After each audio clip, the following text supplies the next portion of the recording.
Good morning. So I moved to Florida because I love the beach. I never visited a beach until till after I was married. Uh, 1 year after I was married, on our anniversary, uh, me and my wife came down to Northwest Florida, and that's the first time I ever seen the beach in my life. And but um, and then we had our anniversary, and we went back to Georgia. And so on the short I made earlier, I was upset uh, because I have PTSD really bad, and I've been through a lot of treatment and stuff. And uh, I moved to Florida because it's a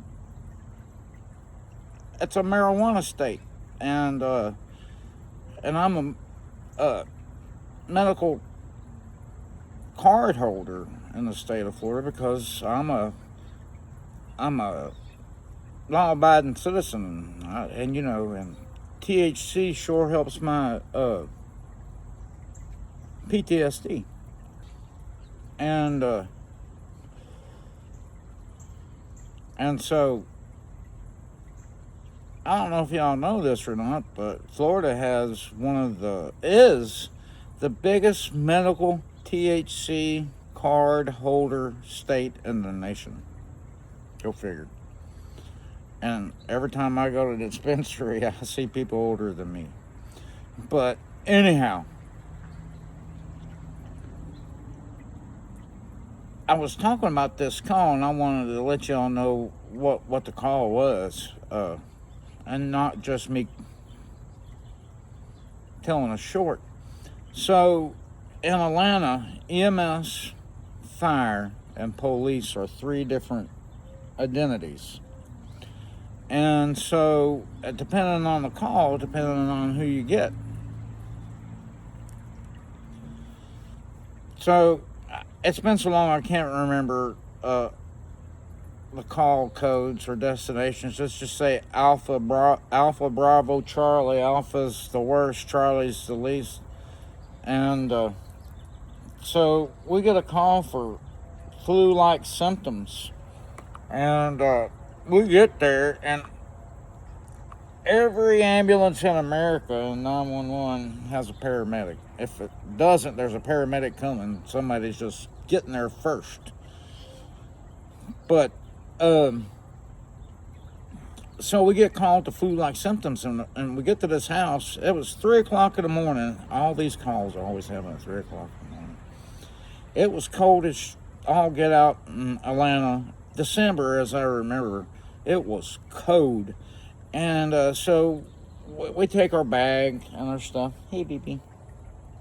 She's going inside. She's had enough. And so I have my jump bag, and my partner's following up, and knock on the door. Did you call an ambulance? Yeah, my son's sick. And I say this figuratively, but it was almost literally. She grabs us by the nose and leads us to this, it was a big house. I can't remember much. It was a big house, but she led us to a door on my left-hand side and opened the door, and she opens the door. I said, where's the patient? Who's sick? She's like, it's my son, and he's downstairs in the bedroom. And I looked down the stairs, and the first thing I notice is bare studs. There's no sheetrock or anything. It's just bare studs leading down the stairs, a flight of stairs, probably about 15 of them. And there's a pile of clothes at the bottom of the stairs. I had to move a wet towel off the back of my chair. Excuse me. Reach for a cup of coffee.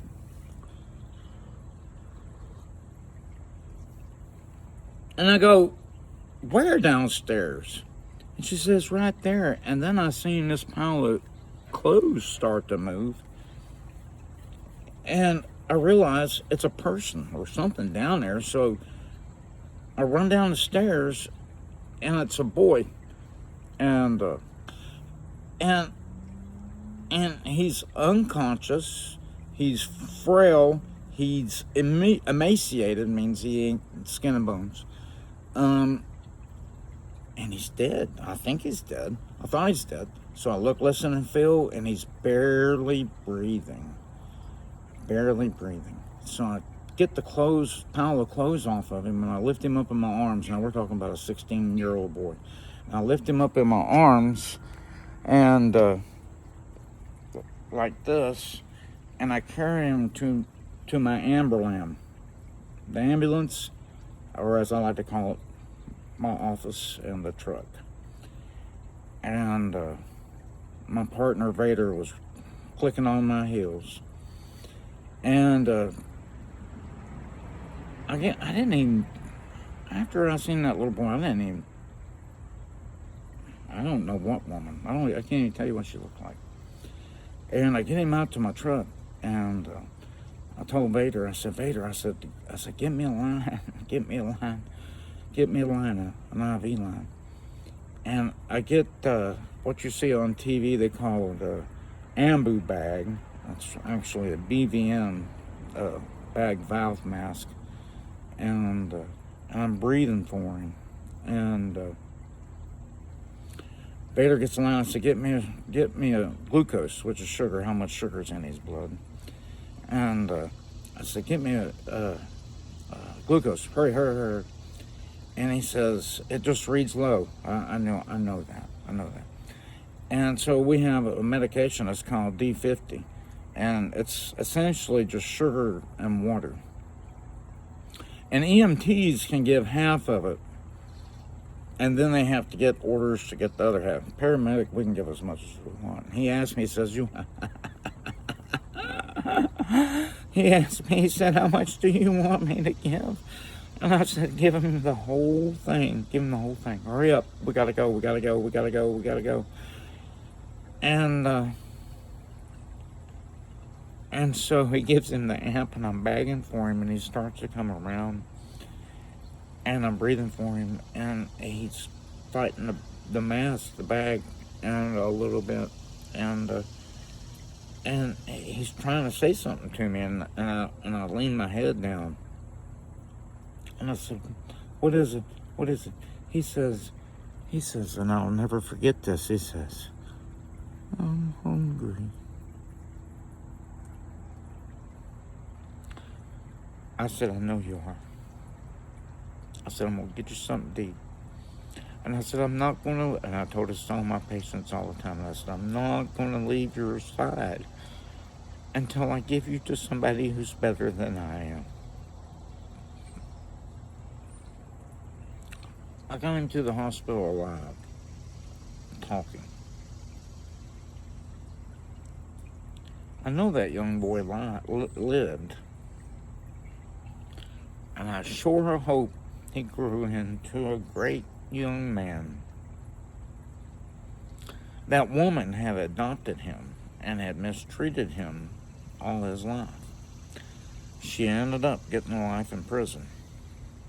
I didn't have to testify. She confessed to everything. And that's that story. Thank you all for watching. Please like, share, and subscribe. It helps my channel grow. I try not to tell sad stories. I try and tell jokes. But sometimes we can't all be jokey and happily, can we? God bless y'all. Have a great day. Thank you.